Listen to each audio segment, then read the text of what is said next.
ನಿನ್ನ ಗಮನವನ್ನು ಹರಿದು ನಮ್ಮ ಸಂತೋಷಕ್ಕಾಗಿ ನೃತ್ಯ ಬೆಳೆಸಿರುತ್ತಾ ಇದು ಅರ್ಜುನನ ವೇಷ ಮಾಡಿದ್ದ ಮುತ್ತು ಸಿಗುವುದಿಲ್ಲ ಉಂಟು ನೇರವಾಗಿ ಬಂದು ಕೇಳ್ಬೋದಿತ್ತಲ್ಲ. ಕೇಳ್ಬೋದಿತ್ತಲ್ಲ. ವೇಷವನ್ನು ಹಾಕೊಂಡು ಬಂದ. ಯಾಕೆ ಬಂದ? ಬಲಪದ ತೀರ್ಮಾನ ಮಾಡಿದ್ದೇನು ತೆಗೆದು ಸುಭದ್ರನ ದುರ್ಯೋಧನ ಕೊಟ್ಟು ಮದುವೆ ಮಾಡುವುದು ಅಂತಾಗಲ್ವೇ? ಹಸ್ತಿನ ಮದುವೆಗಿಂತೆ ಎಷ್ಟಾದ್ರೂ ಆತರ ಪಟ್ಟಣ ಶಿಷ್ಯ ಅಲ್ವಾ? ಹೌದು. ಆ ದುಷ್ಟನಿಗೆ ಕೊಡಬಾರದು ಅನ್ನೋ ತೀರ್ಮಾನಕ್ಕೆ ಬಂದವನು ನಾನು. ಎಲ್ಲರ ಮನಸ್ಸು ಹಾಗುಂಟು. ಹೇಗೆ?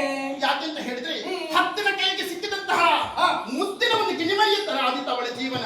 ಇಷ್ಟು ತನಕ ಬಹಳಷ್ಟು ಗೌಪ್ಯವಾಗಿ ಕಣ್ಣನ್ನು ರೆಪ್ಪೆ ಯಾವ ರೀತಿ ರಕ್ಷಣೆ ಮಾಡುತ್ತದೋ ಅದ ರೀತಿಯಲ್ಲಿ ಮುತ್ತಿನ ತಂಗಿಯನ್ನು ಸಾಕಿಕೊಂಡು ಬಂದವರು. ಹೌದು. ಆ ರಾಕ್ಷಸನ ಕೈಗೆ ಅವ ಅನ್ಯಾಯಕಾರ ಮೋಸಗಾರ ಇದು ಹೇಳಿದ ಭಾವನೆಗೆ ಅರ್ಥವಾಗುವುದಿಲ್ವಲ್ಲ. ಈಗ ಕಥೆ ಇನ್ನು ಮುಂದುವರಿದಿದೆ. ಕೋಣೆಗೆ ಕಲಿಸ್ತಾರೆ ಆಶೀರ್ವಾದ ಪಡ್ಕೊಂಡು ಬಾ ಮಗಳೇ ಎಂಬುದಾಗಿ ಭಾವನೆಗೆ ಎತ್ತುಗಳನ್ನು ಬಿಟ್ಟರೆ ಅಪಾರವಾಗ್ತಿಲ್ವಾ?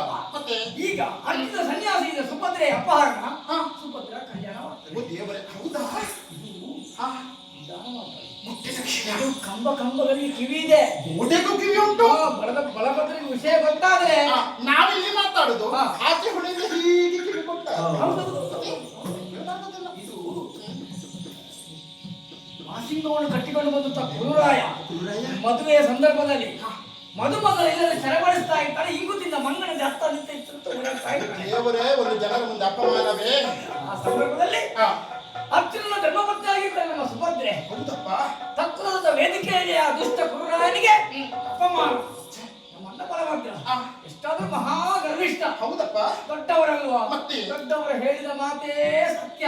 ಅದೇ ಯಾರು ಅದು ಕೂಡ ಅದೇ ವೇದವಾಕ್ಯ ಅಲ್ವಾ? ಮತ್ತೆ ನಮಗೆ ವಿರುದ್ಧವಾಗಿ ಮಾತಾಡ್ಲಿಕ್ಕೆ ಆಗ್ತದ? ಹಾಗೆಲ್ಲ ಹೀಗೆ ಹೇಳಿದ್ದಾಗ್ತದ. ತಲೆ ತಗ್ಗಿಸಿ ನಿಲ್ಲುವುದು. ಹೌದು. ಈ ಸಲ